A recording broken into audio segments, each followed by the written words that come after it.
Schifoso. Fedente. Cretino. Qua ci sta tuo fratello Geronta. Che fa? Apri gli occhi, alzati!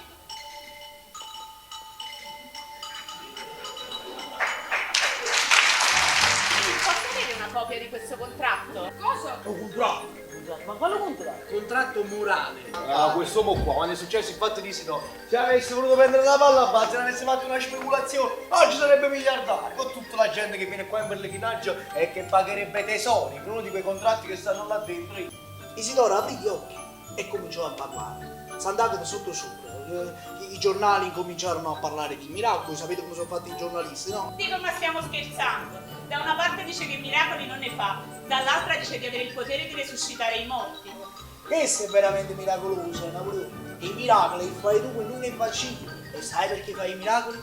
Perché vuoi il contratto. E io il contratto non te lo posso dare. Tutto un mistero, tutta una madassi possibilità e impossibilità impenetrabili.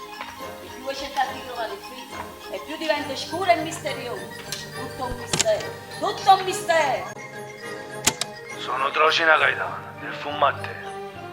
Tengo 56 anni e sono ammogliato. Mia moglie si chiama Silvia. Dal matrimonio abbiamo avuto 2 figli, Camiluccio e Palmiro. E come li resuscita allora? Con la bacchetta magica? Gaetano Troci non è morto! Con l'amore, La schifosa che sei! Sì, schifosa! con la bontà. E figlie, chi t'ha morto? Vedono la faccia di un centesimo. Non ti poteva prendere! Ma che cosa? Non ti poteva leggere! E se ti avessi potuto tutto fissare, avessi fatto! O da lega le 300 sì! Ma che cosa è successo, Matricia?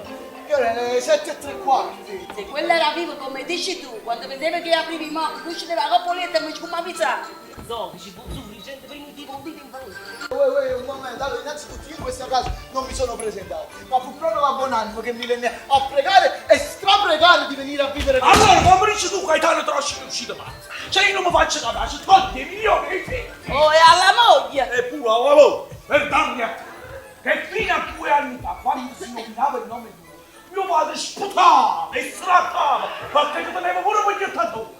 E il giovane è fresco come un fiore, quando lui prese la sciuliata di testa per la vedova...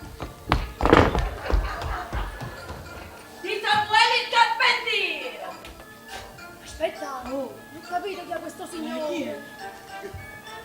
Quello che resuscita i morti. Scusate, ma se il vostro marito deve resuscitare. E lasciatelo fare! Gaetano se n'è andato nella gloria del Signore e santo notte. Gaetano Trocina! Noi adesso l'abbiamo saputo di questa cosa. Vogliamo vedere se ci conviene, non ci conviene.